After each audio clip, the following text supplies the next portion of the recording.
അതായത് ഓജോ ബോർഡ് ഉപയോഗിച്ചിട്ടുണ്ട്. ഞാൻ ഓജോ ബോർഡ് ഉപയോഗിച്ചിട്ടുണ്ട്. എന്തായിരുന്നു അന്ന് സംഭവിച്ചത്?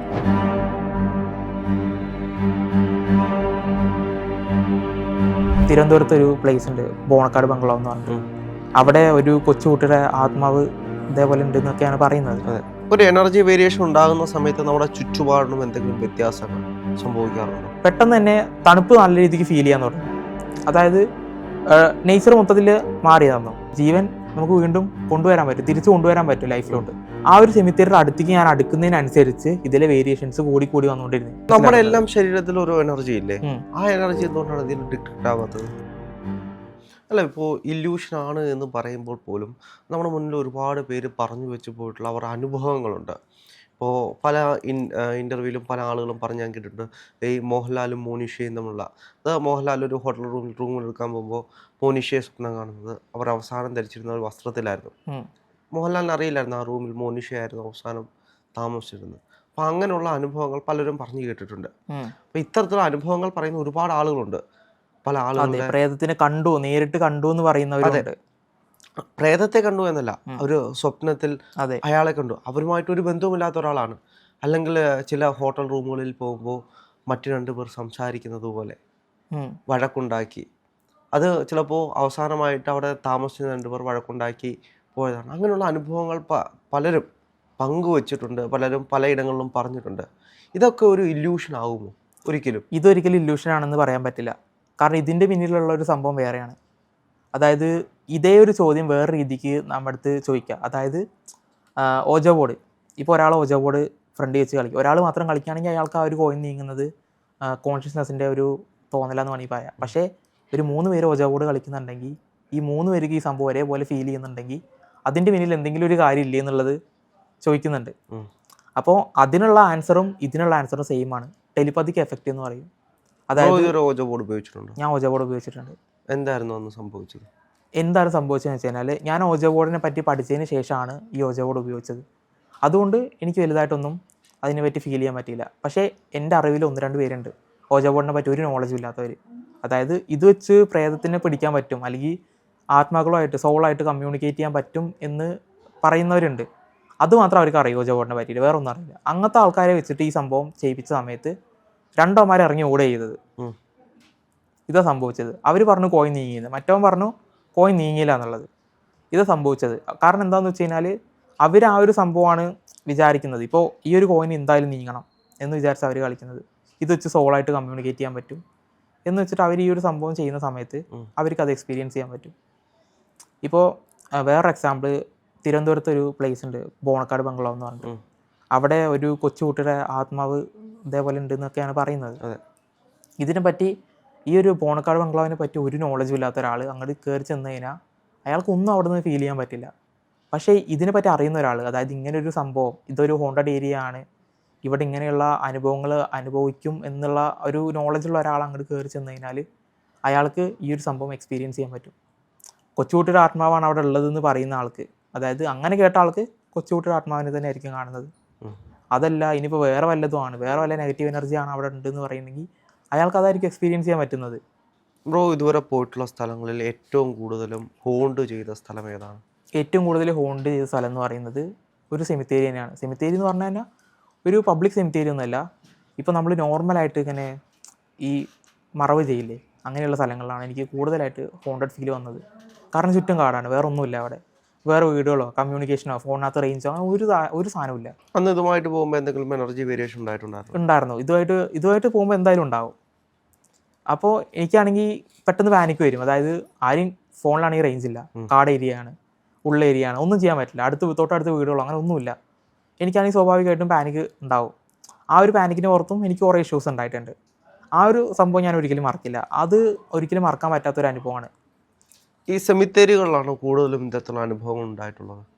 സെമിത്തേരികളിലാണ് ഇപ്പം ഒരു പാരാനോർമൽ ആക്ടിവിറ്റി നടന്നിട്ടുണ്ട് എന്നുള്ളത് പറയാത്തൊരു സ്ഥലത്ത്, അതായത് ഒരു തരത്തിലുള്ള പാരാനോർമൽ ആക്ടിവിറ്റിയും ഉണ്ട് എന്നുള്ളത് ഇതുവരെ റിപ്പോർട്ട് ചെയ്യാത്തൊരു സ്ഥലത്ത് പോകുമ്പോഴും ഈ തരത്തിലുള്ള അനുഭവങ്ങൾ ഉണ്ടായിട്ടുണ്ട്. എനർജി വേരിയേഷൻ ഉണ്ടായിട്ടുണ്ട്. ഈ എനർജി വേരിയേഷൻ ഉണ്ടാകുമ്പോൾ യഥാർത്ഥത്തിൽ എന്താണ് സംഭവിക്കുന്നത്? എനർജി വേരിയേഷൻ ഉണ്ടാകുമ്പോൾ നമുക്ക് സംഭവിക്കുന്ന കാര്യങ്ങളാണോ? നമുക്ക് നമ്മുടെ ചുറ്റുപാട് നിൽക്കുന്ന ആ ഒരു ചുറ്റുപാട് പറഞ്ഞു കഴിഞ്ഞാൽ പ്രകൃതിക്ക്. ഇപ്പം നമുക്ക് അവിടെ വരുന്ന എനർജി വേരിയേഷൻ സംഭവിക്കുന്ന സമയത്ത് സ്വാഭാവികമായിട്ടും ഇപ്പം ഒരു മലയുടെ മുകളിലെ ഏരിയ അതേപോലെ തന്നെ താഴ്ന്നുള്ള ഏരിയ ആണെന്നുണ്ടെങ്കിൽ കൂടുതലിപ്പം കൂടുന്നതിനനുസരിച്ച് ഹൈറ്റ് കൂടുന്നതിനനുസരിച്ച് ആ ഒരു വേരിയേഷൻ നമുക്ക് വന്നുകൊണ്ടിരിക്കും, ഓക്സിജന്റെ കുറവ്.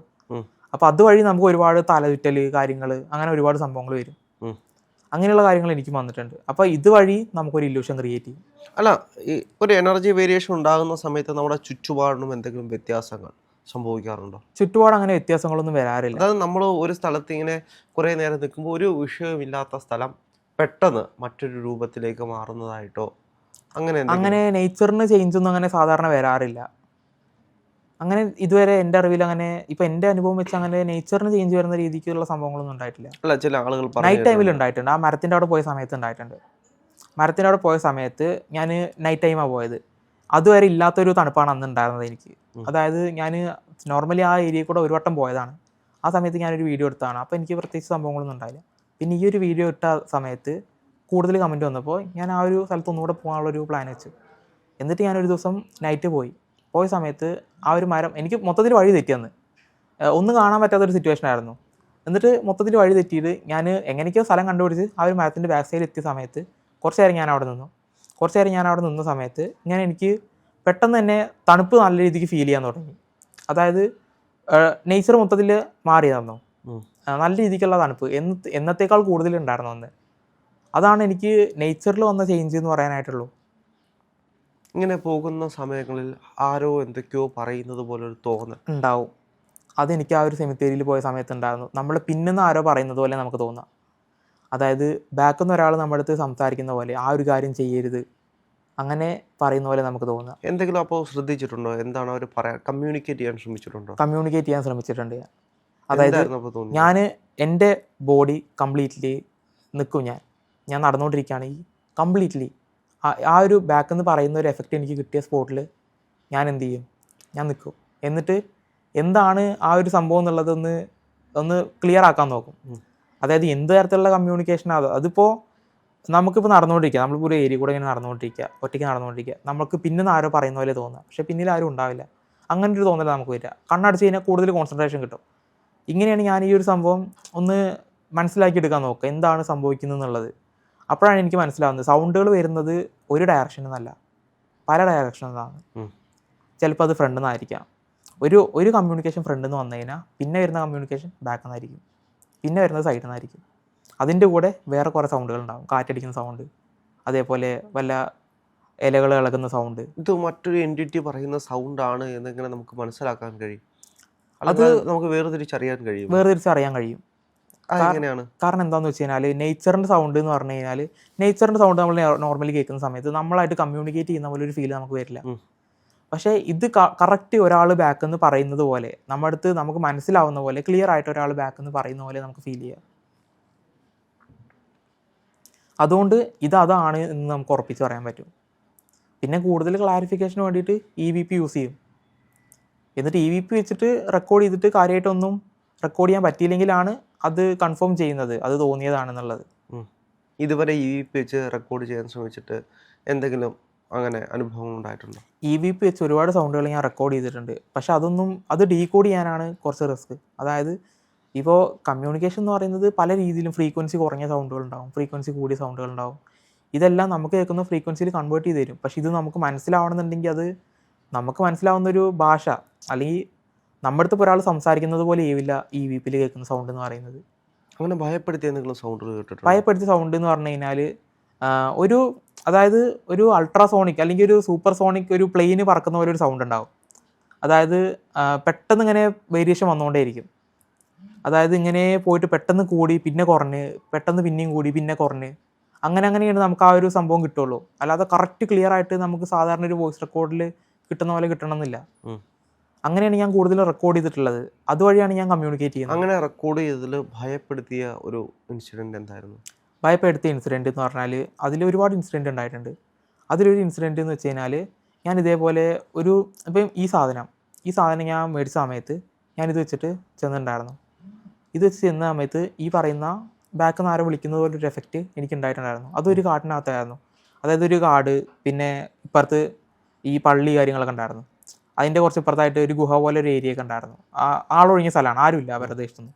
അത് വെച്ചിട്ട് EVP റെക്കോർഡ് ചെയ്ത സമയത്താണ് എനിക്കിങ്ങനെ ഒരു കമ്മ്യൂണിക്കേഷൻ എന്നുള്ള രീതിക്കുള്ള ഒരു സൗണ്ട് ഞാൻ ആദ്യമായിട്ട് റെക്കോർഡ് ചെയ്യുന്നത് അപ്പോഴാണ്. അതായത് ഇപ്പോൾ നോർമലി ഒരു മൊബൈലിൻ്റെ സൗണ്ട് റെക്കോർഡ് ചെയ്യുകയാണെങ്കിലോ അതല്ലെങ്കിൽ വേറെ വല്ല ഫ്രീക്വൻസി കൂടിയ സൗണ്ടുകൾ റെക്കോർഡ് ചെയ്യുകയാണെങ്കിലോ ഒന്നും നമുക്ക് കിട്ടാത്തൊരു തരത്തിലുള്ള ഒരു എഫക്റ്റ്. അതായത് ഒരു മനുഷ്യൻ നമ്മളായിട്ട് കമ്മ്യൂണിക്കേറ്റ് ചെയ്യുന്നുണ്ട് എന്നുള്ള രീതിക്കുള്ള ഒരു സൗണ്ട് ആദ്യമായിട്ട് റെക്കോർഡ് ചെയ്യുന്നത് ആ സമയത്താണ്. ആ സമയത്താണ് ഫസ്റ്റ് പാനിക് ഉണ്ടായതും. അതായത് ഇങ്ങനെ ഒരു സംഭവം ഉണ്ടോ ഇല്ലയോ എന്നുള്ളത് ഞാൻ പിന്നീടാണ് അതിനെപ്പറ്റി ചിന്തിച്ചത്. അതായത് വീട്ടിൽ ചെന്നതിന് ശേഷമാണ് ഞാൻ അതിനെപ്പറ്റി ആലോചിച്ചത്. ആ സമയത്ത് പറഞ്ഞു കഴിഞ്ഞാൽ ഞാൻ വേഗത റെക്കോർഡ് ചെയ്തു. ഞാൻ വീട്ടിൽ ചെന്നിട്ടാണ് ഈ സാധനം കൂടുതൽ ഞാൻ കേട്ട് നോക്കുന്നത്. അപ്പോഴാണ് എനിക്ക് മനസ്സിലായത് ഇത് ആരോ കമ്മ്യൂണിക്കേറ്റ് ചെയ്യാൻ ശ്രമിക്കുന്നതായിരിക്കാം എന്ന് ഞാൻ ഒന്ന് ഊഹിച്ചെടുത്തത്. അതാണ് എനിക്ക് ഫസ്റ്റ് പാനിക് ഉണ്ടാക്കിയൊരു സംഭവം. അതിനുശേഷം പിന്നെ ഞാൻ ആ ഒരു സ്ഥലത്ത് കൂടെ അധികം പോയിട്ടില്ല. ഈ മെഷീൻ എങ്ങനെയാണ് ഉപയോഗിക്കുന്നതെന്ന് പറയാമോ? ഇവിടെ ഒരു എനർജി പ്രസൻസ് ഉണ്ടോ എന്ന്? ഈ മെഷീൻ നമ്മൾ ഓണാക്കി കഴിഞ്ഞ് കഴിഞ്ഞാൽ ഇതിനകത്ത് ഒരുപാടധികം മോഡുകൾ കാണാൻ പറ്റും. മോഡുകളല്ല, ആ ഒരു സംഭവം കാണാൻ പറ്റും. ഇതിനകത്ത് ഗ്രീനാണ്. അതായത് ഇവിടെ ഒന്നും ഡിറ്റക്ട് ചെയ്യാൻ പറ്റുന്നില്ല, ഇവിടെ ഒന്നുമില്ല, അതുകൊണ്ടാണ് ഇവിടെ ഗ്രീൻ കത്തുന്നത്.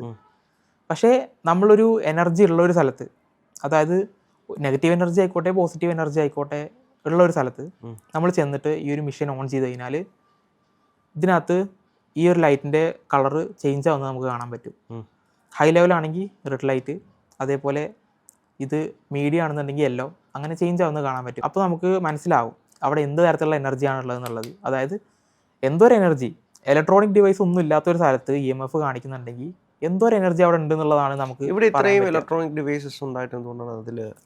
പക്ഷേ ഇപ്പം ഇതെൻ്റെ അടുത്ത് ഒരാൾ ചോദിച്ചൊരു ചോദ്യമാണ് കമൻറ്റ് ബോക്സിൽ. അതായത് ഞാൻ റെക്കോർഡ് ചെയ്യുന്ന ക്യാമറ ആയിക്കോട്ടെ, എൻ്റെ കയ്യിലുള്ള ഇലക്ട്രോണിക് ഡിവൈസ് ആയിക്കോട്ടെ, വാച്ച് ആയിക്കോട്ടെ, ഫോൺ ആയിക്കോട്ടെ, അതിൻ്റെ EMF ഈ ഒരു മെഷീൻ ഡിറ്റക്ട് ചെയ്യില്ല എന്നുള്ളത്. അത്രയ്ക്ക് അടുത്ത് പിടിക്കണം എങ്കിലേ നമുക്ക് ഡിറ്റക്ട് ചെയ്യാൻ പറ്റുള്ളൂ. പക്ഷേ നമ്മൾ നോർമൽ ഈ ഒരു സാധനം ഇങ്ങനെ പിടിക്കുന്ന സമയത്ത് റെഡ് ലൈറ്റ് ബ്ലിങ്ക് ആവുന്നുണ്ടെങ്കിൽ ഹൈ ലെവൽ എനർജി അവിടെ ഉണ്ടായിരിക്കും, ആ ഒരു ഭാഗത്ത് ഉണ്ടായിരിക്കും. അതുകൊണ്ടാണ് ഇവിടെ ഇത്രയും ലൈറ്റുകളും ക്യാമറയും മറ്റു കാര്യങ്ങളും കറണ്ടും എല്ലാം ഉണ്ടായിട്ടും അത് പച്ച തന്നെ. അതെ, പച്ച തന്നെ ഉണ്ട്. അതുകൊണ്ടാണത്. ഹൈ ലെവൽ എനർജി ഉണ്ടെന്നുണ്ടെങ്കിൽ നമ്മൾ ഓണാക്കിയ സ്പോട്ടിൽ റെഡ് ലൈറ്റ് കത്തും. എനിക്ക് അങ്ങനെ ഒരു സംഭവം ഉണ്ടായിട്ടുണ്ട്.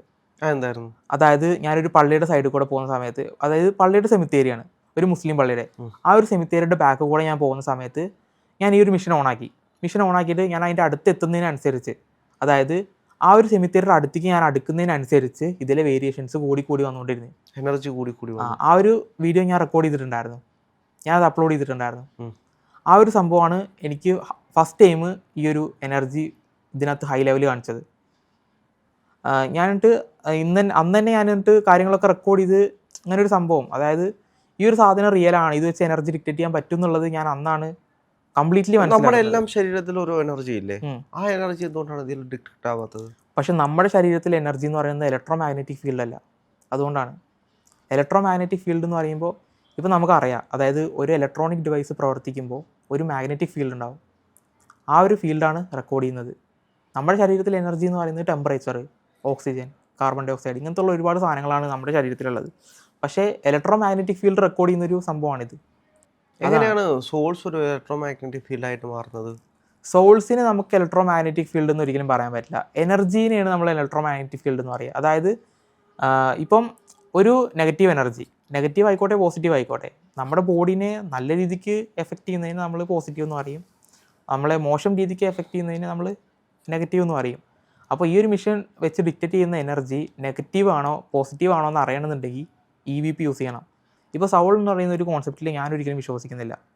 കാരണം അതെന്തുകൊണ്ടാണെന്ന് വെച്ച് കഴിഞ്ഞാൽ, നമ്മൾ മരിച്ചു കഴിഞ്ഞാൽ ഇപ്പോൾ നമുക്ക് ക്ലിനിക്കൽ ഡെത്ത് സംഭവിക്കുന്നതെന്ന് വിചാരിക്കുക. ക്ലിനിക്കൽ ഡെത്ത് സംഭവിക്കുന്ന സമയത്ത് നമുക്ക് വേണമെങ്കിൽ ഡോക്ടർമാർ വിചാരിച്ചു കഴിഞ്ഞാൽ, അത്രയ്ക്കും പരിശ്രമിച്ചു കഴിഞ്ഞാൽ പുറത്തെടുക്കാൻ പറ്റും, ജീവൻ നമുക്ക് വീണ്ടും കൊണ്ടുവരാൻ പറ്റും, തിരിച്ചു കൊണ്ടുവരാൻ പറ്റും ലൈഫിലോട്ട്. പക്ഷേ ബ്രെയിൻ ഡെത്ത് സംഭവിച്ചു കഴിഞ്ഞാൽ ഒന്നും ചെയ്യാൻ പറ്റില്ല. അപ്പം ബ്രെയിൻ ഡെത്ത് സംഭവിച്ചു കഴിഞ്ഞാൽ നമ്മുടെ ശരീരത്തിൽ എനർജി ജനറേറ്റ് ചെയ്യുന്ന ആ ഒരു പ്രോസസ്സ് നിൽക്കും. അതായത് നമ്മുടെ ശരീരത്തിലെ മൊത്തം എനർജിയും ഉണ്ടാക്കുന്നത് ബ്രെയിനാണ് എനർജി പ്രൊഡ്യൂസ് ചെയ്യുന്നത്. എനർജി നമുക്ക് ഉണ്ടാക്കാനോ അല്ലെങ്കിൽ നശിപ്പിക്കാനോ പറ്റില്ല. പക്ഷേ ഈ ഒരു എനർജി പ്രൊഡ്യൂസ് ചെയ്യുന്നത് ബ്രെയിനാണ്. ഈ ഒരു ബ്രെയിൻ്റെ പ്രവർത്തനം നിന്ന് കഴിഞ്ഞാൽ നമ്മുടെ ശരീരത്തിൻ്റെ എൻ്റയർ വർക്കിങ്ങും നിൽക്കും. ഇതാണ് സംഭവിക്കുന്നത്. ഇത് സംഭവിച്ചു കഴിഞ്ഞാൽ നമ്മുടെ ശരീരത്തിന് പിന്നെ എനർജി ഇല്ല. അതായത് ഇലക്ട്രോണിക് ഡിവൈസ്, ഫാന്, ഉദാഹരണത്തിന് ഒരു ഫാന് നമ്മൾ ഓഫ് ചെയ്തു, ഒരു എനർജി, ആ ഒരു ഫാനിൻ്റെ എനർജി എന്ന് പറയുന്നത് ഇലക്ട്രിസിറ്റിയാണ്. ഈ ഇലക്ട്രിസിറ്റി കട്ട് ചെയ്ത് കഴിഞ്ഞാൽ എന്ത് സംഭവിക്കുക? ആ ഫാൻ നിൽക്കും, പിന്നെ ഒന്നുമില്ല. പിന്നെ ആ ഒരു ഇലക്ട്രിസിറ്റി തിരിച്ചു വന്നാലാണ് ആ ഫാൻ വർക്ക് ആവുള്ളൂ. ഇതന്നെ നമുക്ക് സംഭവിക്കുന്നത്. നമ്മുടെ ബ്രെയിൻ വർക്ക് ചെയ്യുന്നതിനുണ്ടെങ്കിൽ, അല്ലെങ്കിൽ നമ്മുടെ ബ്രെയിൻ എനർജി ജനറേറ്റ് ചെയ്യുന്നുണ്ടെങ്കിൽ, ആ ഒരു എനർജിയാണ് നമ്മുടെ ശരീരത്തിൽ മൊത്തം ഒഴുകുന്നത്. ഈ ഒരു പ്രവർത്തനം നിന്ന് കഴിഞ്ഞാൽ, എനർജി ജനറേറ്റ് ചെയ്യുന്ന ഈ ഒരു പ്രോസസ്സ് നിന്ന് കഴിഞ്ഞാൽ നമ്മളില്ല.